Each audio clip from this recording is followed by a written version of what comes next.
அரெஸ்ட்னா இது வந்து எஃப்ஐஆர் 2 மாதம் முன்னாடி போடப்பட்டது இல்லையா? யாரோ வேறு பசங்க மேலே போட்டிருக்காங்க.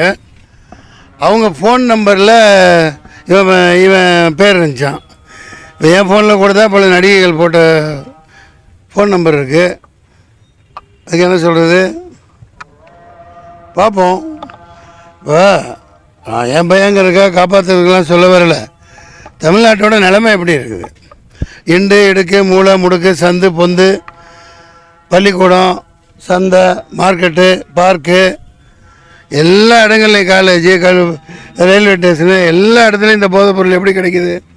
ஒரே நாளில் இது நிப்பாட்டு பண்ணுமா இல்லையா? எத்தனை இளைஞர்கள் பாதிக்கிறாங்க? போதையை ஒழிக்கிறீங்க, போதை போகாதீங்கன்னு சொல்கிறாங்க. நீங்கள் அப்போ டாஸ்மாக் ஒழிங்க. நான் எவ்வளோ நாளாக அப்போ சரக்குன்னு 3 கோடி நான் சம்பாரித்த பணத்தை வச்சு படம் எடுத்தேன். 3 கோடி 1 கோடி விளம்பரத்துக்கு செலவழித்தேன். அது சரியான திரையரங்கு கிடைக்கவில்லை. போதையை ஒழித்து மது ஒழிக்கணும் அப்படின்னு சரக்குன்னு அதை நீங்கள் பார்த்துருப்பீங்க. இதுலாம் ஓடிடியில் கூட வர விடலை. எந்த சக்தி தடுக்குது? நான் போதையை ஒழிக்கணும்னு படம் எடுத்து அந்த படத்தையே ரிலீஸ் பண்ண முடியல தமிழ்நாட்டில். அப்புறம் என்ன வெங்காயம் போதையை ஒழிக்கிறீங்க நீங்கள்? இதை மன்சூலிகான் பையங்கவும் நீங்கள் பிளாஸ் பண்ணுறீங்க.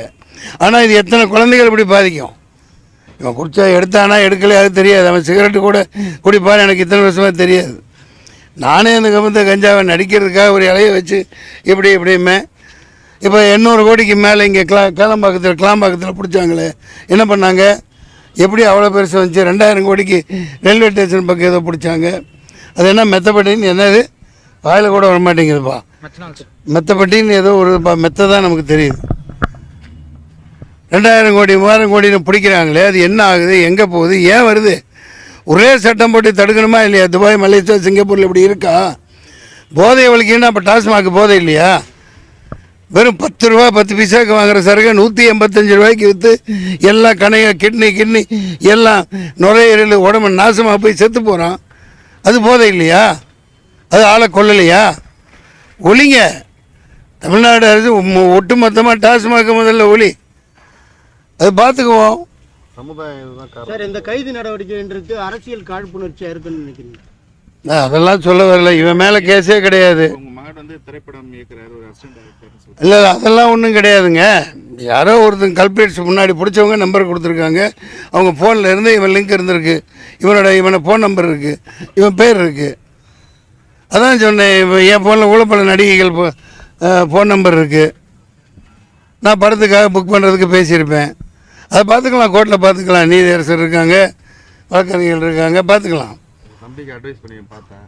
அது சொல்லணும் இல்லையா? அப்படி சிகரெட்டு குடிச்சிருப்பான்னு இருக்கே சம்மந்தம். அதெல்லாம் யாரையும் குறை சொல்லலை. தப்பு பண்ணால் தண்டனை அனுபவிக்கணும். புரியுதுங்களா? வச்சுருந்தா தப்பு பண்ணியிருந்தா அதை பார்க்கலாம். ஆனால் அவன் ஏதாவது காரில் பிடிச்சாங்களா? ஏதாவது வசதி பிடிச்சாங்களா? அவன் ஏதாவது அடிக்கிற மாதிரி பார்த்தாங்களா? அதெல்லாம் ஒன்றும் கிடையாது. எவனோ 2 நாய் சொல்லியிருக்கேன். அந்த நாய் சொல்கிறது கேட்டு இவனை பிடிச்சிட்டு போகிறாங்க. ஏன்னா நான் எளிவனாக இருக்கேன், ஏமாலியாக இருக்கேன், இளைச்சவனாக இருக்கேன். ஆமாம், ஊருக்கு இளைச்ச ஆலமத்து பிள்ளையாருங்கிற மாதிரி மனுஷன் வலிக்கானா ரொம்ப இளைச்சவனாக இருக்கேன். ஆனால் நாரி கிடக்க தமிழ்நாடு முழுக்க எங்கே பார்த்தாலும் போதை வசதி இருக்க. போகிற வரவனையெல்லாம் போலீஸ் வந்து பிடிக்குதா இல்லையா? மடக்கி இடைக்கி ஹெல்மெட்டு போடல, பொண்டாட்டியோட குழந்தைகளோட ஒரு லவ்வரோட தம்பிகளோட கோயிலுக்கு ஏதாவது வண்டி எடுத்துகிட்டு போனால் நிப்பாட்டு வெறி பிடிச்ச மாதிரி நிப்பாட்டி டார்கெட் வச்சு கலெக்ஷன் பண்ணுறீங்கல்ல, அதே மாதிரி தான் இதுலேயும் கலெக்ஷன் பண்ணிகிட்ருக்கீங்க. ஒரே நாளில் நிப்பாட்ட முடியும். நேரம் வரும், அப்போ நான் பொங்குவேன். நன்றி, வணக்கம். தேங்க்யூ.